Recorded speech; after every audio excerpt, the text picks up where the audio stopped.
వివరాలు చూద్దాం. కేంద్ర కేబినెట్లోకి ఏపీ నుంచి మొత్తం 4గురికి మంత్రి పదవి దక్కే అవకాశాలు మెండుగా కనిపిస్తున్నాయి. 2 టీడీపీ ఎంపీలు, 1 జనసేన, మరొకరు బీజేపీ. ఈ 4గురికి కేంద్ర కేబినెట్లో బెర్త్ కన్ఫర్మ్ అయినట్టు తెలుస్తోంది. టీడీపీ నుంచి కింజరపు రామ్మోహన్ నాయుడు, పెమ్మసాని చంద్రశేఖర్, అలాగే జనసేన పార్టీ నుంచి ఎంపీ బాలశౌరి, బీజేపీ నుంచి పురంధరేశ్వరికి కేంద్ర మంత్రివర్గంలో చోటు దక్కబోతుందని ఢిల్లీ వర్గాల సమాచారం.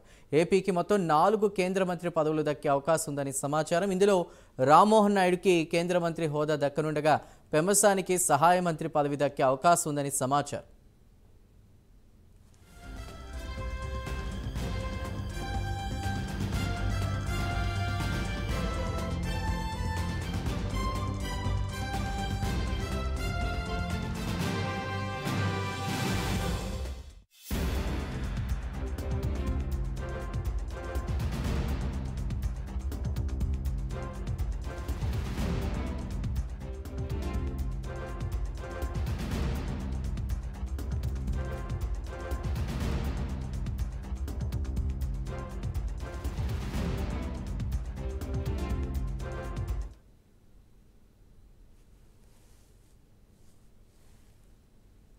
ఇక తెలంగాణ నుంచి 2 బీజేపీ ఎంపీలకు కేంద్ర మంత్రివర్గంలో చోటు దక్కిందనే వార్తలు కూడా వెలువడుతున్నాయి. మల్కాజ్గిరి నియోజకవర్గం నుంచి భారీ మెజార్టీతో గెలిచిన ఈటెల రాజేందర్, మహబూబ్ నగర్ నియోజకవర్గం నుంచి డీకే అరుణకు కేబినెట్ పదవులు దక్కనున్నాయని తెలుస్తోంది.